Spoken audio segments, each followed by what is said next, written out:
So, Christmas is less than 3 weeks away, and I'm going to be honest, it is my favourite holiday of the year. I'm not at all religious, but I'm an atheist in fact, but I love Christmas. I like the food, I like the time spending watching Christmas movies like Die Hard, I like Christmas crackers, I like even listening to cheesy Christmas carols and Christmas songs from the 70s and 80s and anything else.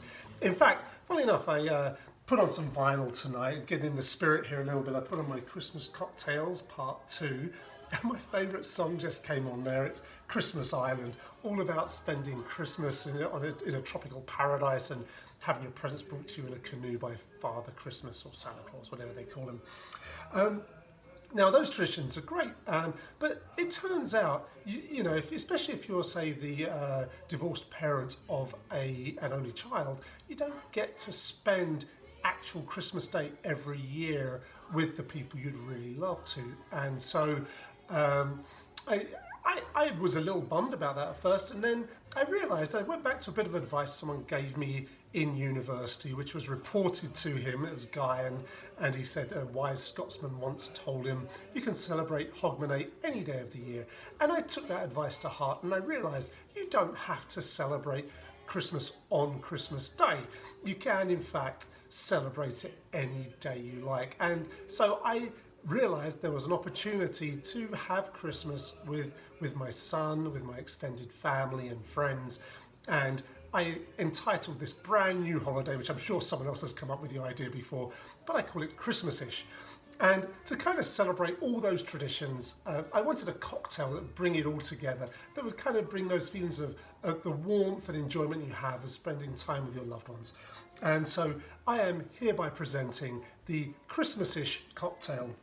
But in the spirit of, spirit is a cocktail now, it's quite funny, in the spirit of understanding that not everyone has all the same ingredients in their house, I actually experimented, and I have a kind of top shelf version and then a middle shelf version of this. We're going to go with the top shelf version here, but I'm going to tell you what I used in place of these kind of top shelf ingredients.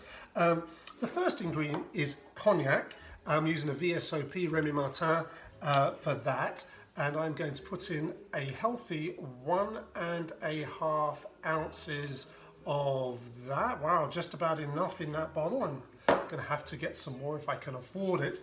But when I made it yesterday, I was experimenting, I used Spanish brandy instead, and that is quite affordable and a very decent alternative. Next ingredient to go with this is malt whisky. I'm using one called Glenkinchie, and I think that the sort of spiciness of the malt whisky helps counteract the sort of slightly more sweet element of cognac. But I'm only going to put in 3/4 of an ounce of that. And the version I used for my not top shelf version was Teacher's Whiskey, and that worked very well. It's my grandmother's favourite whiskey, as I've mentioned before, and that worked very well indeed. The next ingredient is, I always associate this sort of smell and taste of orange with Christmas for some reason. It goes with sort of cloves and spice and so on. So I'm going to put in a 1/2 ounce of Grand Marnier. Delicious and sweet. But I did use, when I made my cheaper version yesterday, I just used a regular orange liqueur. You could use anyone, triple sec, something like that. Whatever you've got around, really. The next ingredient is maybe a little bit harder for people. It's velvet falernum, and I've used this before. It's from Barbados. It's a rum-based liqueur with lime and clove and other spices in it as well. But to me, they're really Christmassy kind of spices. So I'm going to put in a 1/2 ounce of that, like so. And it's hard to get an alternative to that. What I used for my other one yesterday was amaretto. You could also use orgeat almond syrup, something like that. And almond syrup is non-alcoholic, it's not very expensive, so you could pop that in. It will be different, yes, but it'll get that same idea of a kind of Christmas pudding that's been soaking in loads of different kinds of alcohol over the course of a year.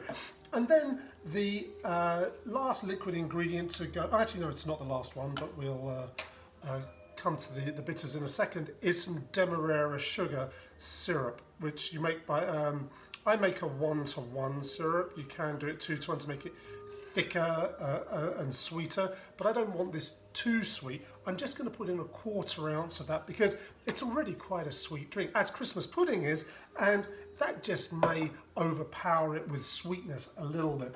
And then finally, it's Christmas. What's Christmas without chocolate? I'm going to put in a healthy dash of chocolate bitters. Now, I don't know what alternative you could use to that. You could maybe consider orange bitters if you happen to have those around, or none at all. I don't know if it necessarily needs it, but if you've got it, well, why wouldn't you? And I'm going to stir that. I'll be honest, I almost decided to make this a hot drink, more like a hot toddy. I thought it would dilute it a bit, but maybe that would be nice with some hot water and just sort of sitting around a crackling fire. I don't have a crackling fire in my house. I don't have any way to do that. So sometimes what I do is put on the TV and just run a loop from YouTube of a crackling fireplace.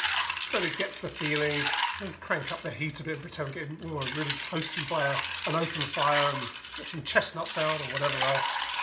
But I'm just going to give that a stir, and actually the dilution will help a bit. There's so many liqueurs in this, it makes it a little bit syrupy otherwise. Luckily it's so delicious that there's really no way for it to get too warm once it's in your hot little hands. That should do us, I think. We're just going to strain this into our cocktail glass, and I do think a cherry would have gone remarkably well for this. It would have given the right sort of approach. But actually what I decided to go for was a sprig, a healthy sprig of thyme.